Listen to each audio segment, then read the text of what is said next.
Hello, hello, and welcome to East Alabama Mental Health Broadcast. I'm Bailey McConnell, your host. Today we have Trooper Carswell with us. We're going to talk a little bit about underage drinking today. How are you doing today, Mr. Carswell? Great. How about you? Pretty good, pretty good. So we're going to dive right in and let's talk about what you do here as a state trooper. What does your day-to-day look like? I'm assigned to the Highway Patrol Post out of Opelika. We patrol state roadways, federal roadways, and we enforce traffic laws and investigate crashes and assist other agencies where needed. Okay. And how long have you been a state trooper? I've been a state trooper over 3 years. Okay. And what was the journey like to get to your state trooper position that you have? Well, I grew up in law enforcement. My dad's a retired captain from Auburn, joined the military, started out a 911 operator. I worked at the City of Opelika Police Department where I was a narcotics investigator, and then I came to the state in 2017. Oh, wow. So what made you want, just growing up with you said your father was a retired captain? He is for Auburn. He is? Okay. Mm-hmm. And what would you say has been the most rewarding thing in your job? The most rewarding thing that I would say in my job is I was involved in a vehicle pursuit that I located some armed robbery suspects, and they just armed robbed and carjacked a guy here in Opelika. They sent out a broadcast for that vehicle. I found that, and I was able to pursue that vehicle and apprehend them. So that was, they were pretty dangerous folks to society. Got them off the roadway, so that was pretty rewarding. What would you say is the most challenging thing that you've come across? The most challenging thing is probably interacting with people that are driving in a manner that endangers the public. However, they don't feel that their actions have consequences and don't affect anybody else. They just more selfish than anything. Would you say that you come across driving under the influence a lot in your line of work? Absolutely.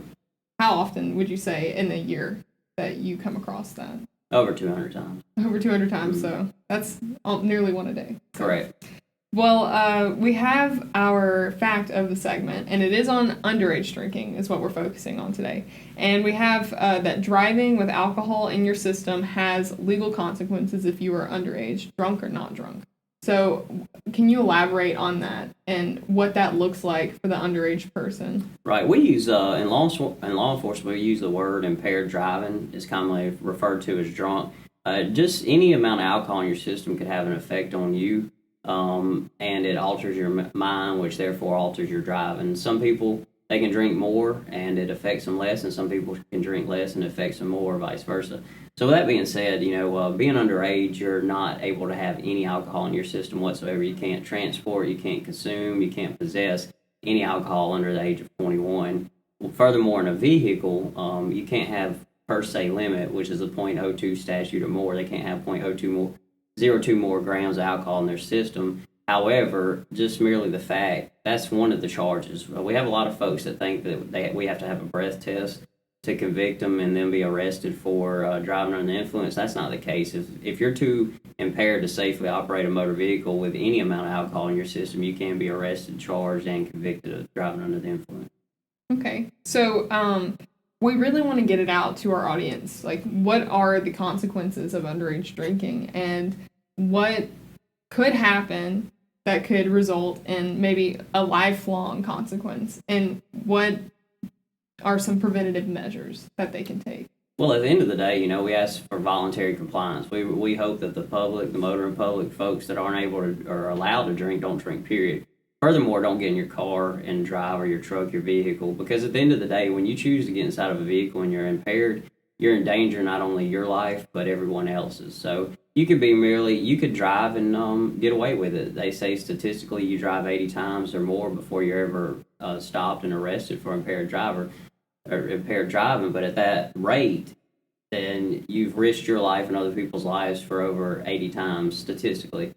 Obviously, you can be arrested, so you have to go through the court system. You have to go through the fines, the fees, counseling, and everything that the judge would impose, and you could potentially face jail time. But what people don't understand is if you're impaired driving and you have a car crash and you kill somebody else, you could be charged with murder. That's the same thing as if you were to go out and you were to take a gun and kill someone. So the elements are different, but it's still the fact that you chose to drive under the influence and then to a degree that you can't safely operate that motor vehicle, and that results in the death of someone else.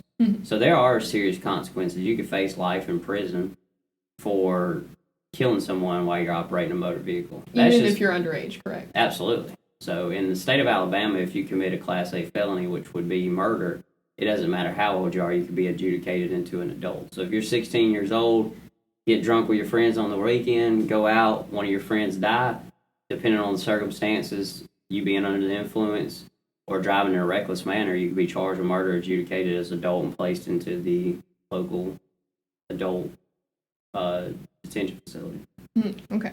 That's really good information for our audience to have. Yeah. What would you say is the best way to redirect people if, let's say that some underage kids are at a party and there is drinking going on at that party? How would you suggest that these young people take preventative measures for themselves and their friends and anyone else that they come in contact with? Well, at the end of the day, it's you should make choices that are right. The law states that you can't do it, and that's for a reason. You might not agree with it, however, that's what the law is. And the preventative measures is don't give in to peer pressure. Just because your friends, I never drank underage. Just because my other friends, I was around it, they did it, I didn't agree with it. However, I didn't do it. So you got to think of the bigger picture. And, you can drink when you're 21. Alcohol's around. It's easily accessible. So just wait. There's no point in doing it.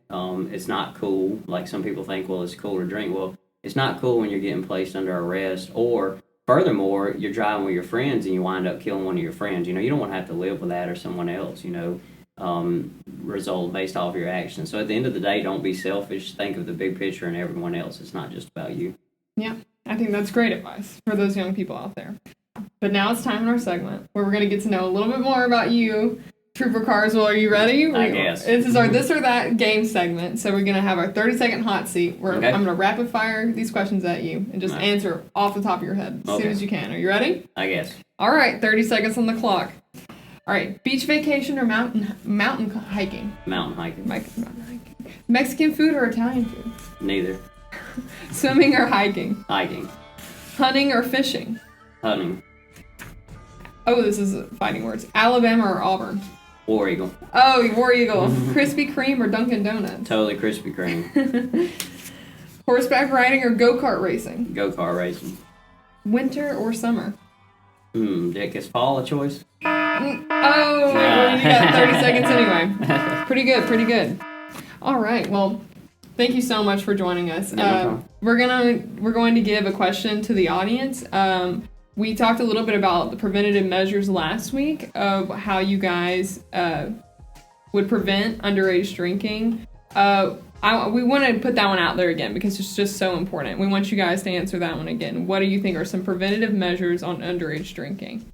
And thank you so much for joining us. Thank you, Trooper Carswell. Thank you. We'll catch you next time.